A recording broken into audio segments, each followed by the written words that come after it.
Tongues is a language that we can speak anytime. It's a prayer tongue that Holy Spirit gives us.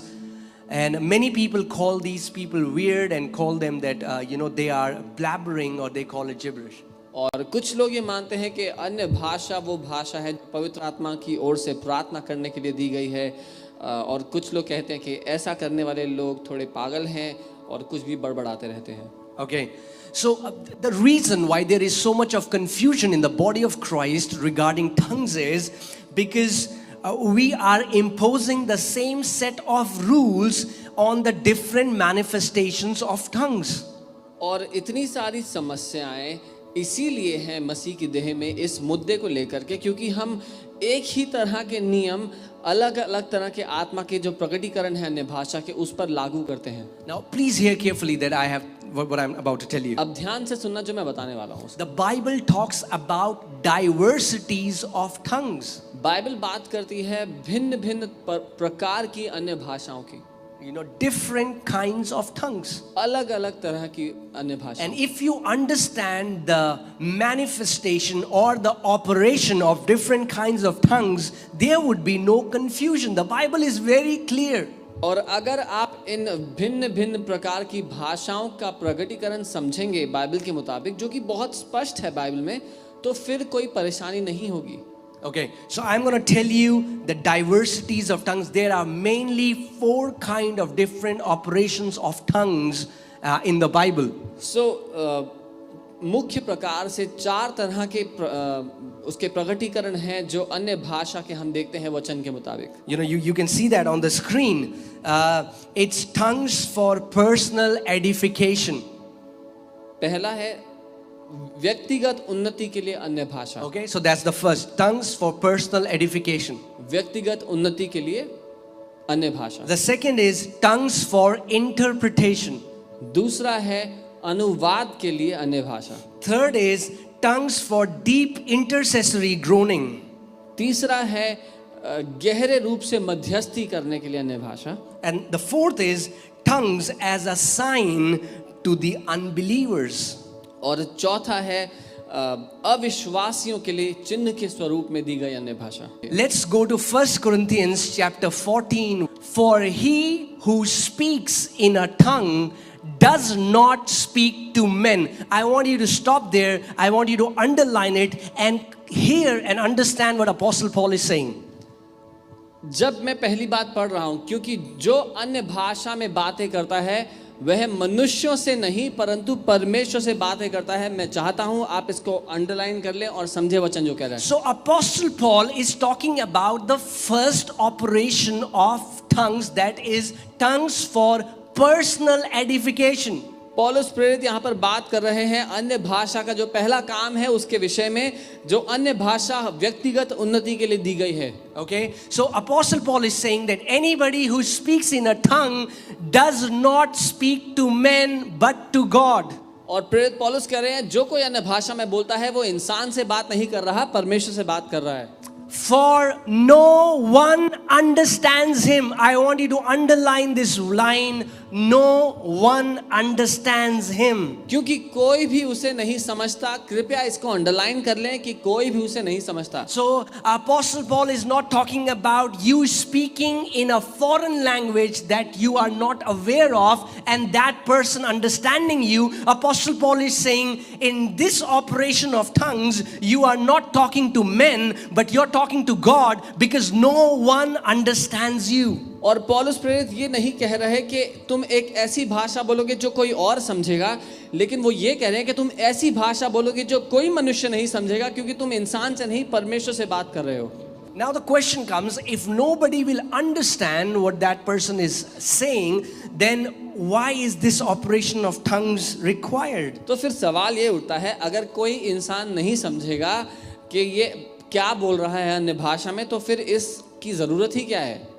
The Bible here says, in the Spirit you are speaking mysteries. Bible ये कह रही है कि आत्मा में होकर के आप भेदों को या रहस्यों को बोलते हैं. Hallelujah. That means whenever you start to pray in tongues, whenever you start to speak in tongues, your spirit man, Holy Spirit is generating this prayer language and you are speaking mysteries of the kingdom of God. इसका ये मतलब है जब कभी आप अन्य भाषा में बोल रहे हैं, पवित्र आत्मा के द्वारा आप उन रहस्यों की घोषणा कर रहे हैं, रहस्यों को बोल रहे हैं जो राज्य के हैं. When you start to speak in this heavenly language that no man understands because you're not talking to men, you're talking to God. When you pour yourself in this language day in, day out, hour after hour, you start to get built up in your inner man. You start to get charged by the power of the Holy Spirit. वैसे ही जब आप अन्य भाषा में बोलते हैं, दिन प्रतिदिन, महीने दर महीने, साल दर साल, आप अपनी आत्मा में उन्नति करते हैं, उसकी ऊर्जा से भरते चले जाते हैं. Second type of diversity of tongues. Second is tongues for interpretation. और अब मैं दूसरे तरह का जो काम है अन्य भाषा का, उस पे आता हूँ, अन्य भाषा का अनुवाद. 1 Corinthians 14:5. अन्य भाषा का अनुवाद 1 कुरिन्थियों 14 उसका 5. Let's see what Apostle Paul is saying. हम देखते हैं पौलुस प्रेरित क्या कह रहे हैं. Okay, he's talking about two kinds of settings, a private setting and a public setting. और वो बात कर रहे हैं दो अलग तरह की मंडलियों की. एक तो वो बात कर रहे हैं जब आप लोगों के बीच में हैं, दूसरा जब आप अकेले हैं. But even more that you prophesied. लेकिन इससे ज्यादा कि तुम भविष्यवाणी करो. For he who prophesies is greater than he who speaks with tongues. क्योंकि जो भविष्यवाणी करता है वो उससे बड़ा है कि जो अन्य भाषा बोलता है. Why? क्यों? Because prophecy is for others. क्योंकि भविष्यवाणी दूसरों के लिए है. Tongues for personal edification is for just my edification. अन्य भाषा जो व्यक्तिगत उन्नति की है वो मेरी उन्नति के लिए अच्छी है. Think about it. If I'm a person who prays in 8 to 10 hours in tongues every day, I get edified. But if I don't prophesy to you, then I don't bring any edification to you. और कल्पना कीजिए मैं रोज 8-10 घंटे अन्य भाषा में बोलता हूँ, लेकिन जब मैं आपके पास आ रहा हूँ भविष्यवाणी का कोई वचन नहीं बोल रहा, तो आपकी कोई उन्नति नहीं हो रही मेरे अन्य भाषा में बोलने से.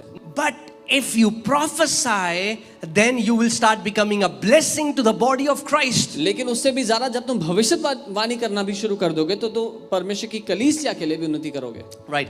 When in a public setting, जब आप लोगों के बीच में हैं, and in a public setting, imagine if I come to church this Sunday. कल्पना कीजिए मैं इस रविवार कलीसिया आता हूँ. And I prayed in tongues. और मैं आया और मैंने अन्य भाषा में प्रार्थना की. I just prayed in tongues for 1 hour. मैंने 1 घंटे तक अन्य भाषा में प्रार्थना की. And I said thank you so much. और मैंने कहा बहुत बहुत धन्यवाद. And I went away. और मैं चला गया. You will be like, what? तो आप बोलोगे क्या हो गया? I got edified for that 1 hour. 1 घंटा मेरी तो उन्नति हुई है. But you didn't. लेकिन आपको कुछ नहीं मिला. But if after speaking in tongues I interpret it and give you the message, then I get edified and you also get edified. लेकिन अगर अन्य भाषा में बोलने के बाद मैं उसका अनुवाद आपको बताऊं तो मैं भी उन्नति करता हूं अपनी और आपकी भी उन्नति होगी. So hear carefully. इसलिए ध्यान से सुनना. Tongues that are interpreted come in the same level of prophecy. वो अन्य Prophecy, भाषा, because it's a God inspired word for you. वो अन्य भाषा जिसका अनुवाद किया जाए वो उसी स्तर पे रखा गया है वचन के मुताबिक जहां पर भविष्यवाणी रखी गई है, क्योंकि दोनों परमेश्वर की ओर से आपकी उन्नति के लिए, कलीसिया की उन्नति के लिए है. That's why Apostle Paul is saying, in a public setting, I would rather use few words that people will understand rather than saying 1,000 words in tongues that they would not understand. इसीलिए पौलुस प्रेरित कहते हैं कि मैं जब लोगों के बीच हूं तो कुछ शब्द कहूंगा जिनसे उनकी उन्नति हो, हजारों शब्द अन्य भाषा में कहने की जगह. But the same Apostle Paul in the end of this chapter says, I thank my God that I pray in tongues more than you all. लेकिन फिर वही पौलुस प्रेरित इस अध्याय के अंत में ये कहते हैं कि मैं अपने परमेश्वर को धन्यवाद देता हूं कि मैं तुम सबसे ज्यादा अन्य भाषा में प्रार्थना करता हूं. Also, if I only pray with my understanding, my prayers would be so selfish. अगर मैं केवल अपनी समझ से ही प्रार्थना करूंगा तो मेरी सारी प्रार्थनाएं बहुत ही मतलबी होंगी. And I'm not saying that we don't use our language. Paul says, I will also pray I'll also pray in tongues. I'll also pray with my language. We'll do both. मैं ये नहीं कह रहा कि हम अपनी समझ के मुताबिक अपनी भाषा में प्रार्थना ना करें. पौलुस कहते हैं कि मैं अन्य भाषा में भी प्रार्थना करूंगा और अपनी समझ के मुताबिक भी प्रार्थना करूंगा. Okay, but in a public setting, लेकिन लोगों के बीच में, see, when I'm in my home, जब मैं अपने घर पे हूँ 99% whenever I'm praying in tongues. 99% जब मैं प्रार्थना कर रहा हूँ मैं अन्य भाषा में कर रहा हूँ. But when I'm standing here, लेकिन जब मैं यहाँ खड़ा हूँ I cannot pray in tongues for 1 hour. You will go home unedified. मैं यहाँ खड़े होकर 1 घंटे अन्य भाषा में प्रार्थना नहीं कर सकता. आपकी कोई उन्नति नहीं होगी और आप घर चले जाओगे. But लेकिन if Holy Spirit wants, अगर पवित्र आत्मा चाहे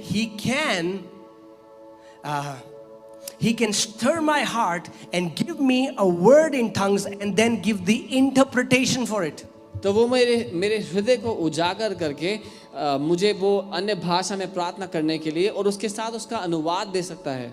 So the manifestation of tongues for interpretation is presented in a public assembly accompanied by interpretation by the same person or by some other person.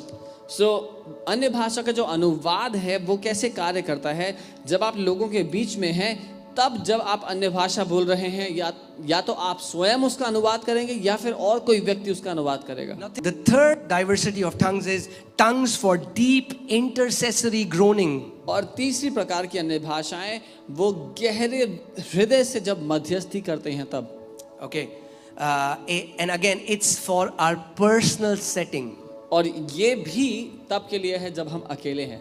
Okay, Romans 8:26 talks about it. रोमी 8:26 इसकी बात करता है. You know that the Spirit Himself groans with utterances, with groanings that cannot be uttered.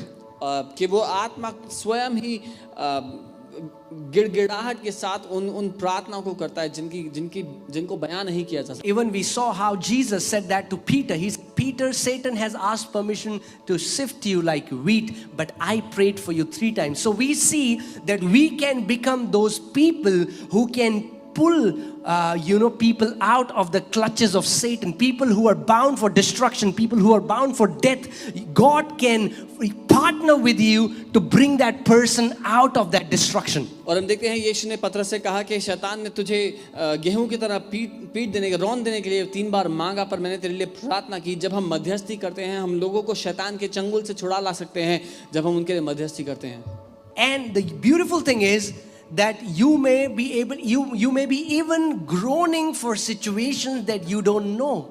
Those situations or those events are completely unknown to you. और खूबसूरत बात तो ये है कि आप ऐसी घटनाओं के लिए, ऐसे लोगों के लिए प्रार्थना कर रहे होंगे जिनको आप जानते भी नहीं हैं, जिनका आपको कोई अंदाजा नहीं है.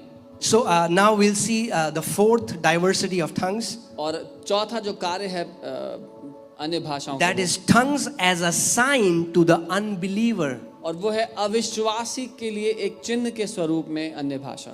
And this has caused so much of confusion. और इस बात ने इतनी समस्या पैदा की है कलीसिया. You know, let's see 1 Corinthians 14:22. हम पहला कुरिन्थियों 14 1 Corinthians 14:22 we'll see that. Therefore tongues are for a sign not to those who believe but to unbelievers. इसलिए अन्य भाषाएं विश्वासियों के लिए नहीं परंतु अविश्वासियों के लिए चिन्ह है. Okay, this phenomena it took place on the day of Pentecost. और ये जो घटना हुई पेंतिकुस्त के दिन हुई. You can read that in Acts chapter 2 verses 4 to 11. But when these people were praying in tongues, we have to understand when the first time Holy Spirit came down, it was a public setting. These all people were hearing these people praying in tongues, and God was speaking to these people who were unbelievers in their own language, and they marveled because they heard them glorifying God. प्रेरितों के काम 2 उसके 4 से 11 में आप ये पढ़ सकते हैं. अभी समय नहीं इसलिए हम पढ़ेंगे नहीं, लेकिन आपको ये समझना ज़रूरी है जब पहली बार पेंतिकुस्त के दिन परमेश्वर का आत्मा उतर के आया तो वो लोगों के बीच में, लोगों के सामने ऐसा हुआ और लोग अन्य देशों की जगहों की भाषा बोलने लगे और लोग ये देखकर हैरान थे कि हमारे देश की भाषा में परमेश्वर की महिमा कर रहे हैं. I want to tell you that in these 4 diversities, 2 kinds of tongues are for private setting and 2 kinds of tongues operate for public setting. तो ये जो 4 कार्य हैं अन्य भाषाओं के, इनमें से 2 कार्य हैं अपने व्यक्तिगत कमरे में अन्य भाषा बोलने के लिए और 2 हैं लोगों के बीच में आके अन्य भाषा बोलने के लिए. Like tongues for personal edification and tongues for deep intercessory groanings is not God will not flow through you to give a message to somebody else. That is you personally. But the tongues for interpretation and tongues as a sign to the unbelievers will be for a public setting.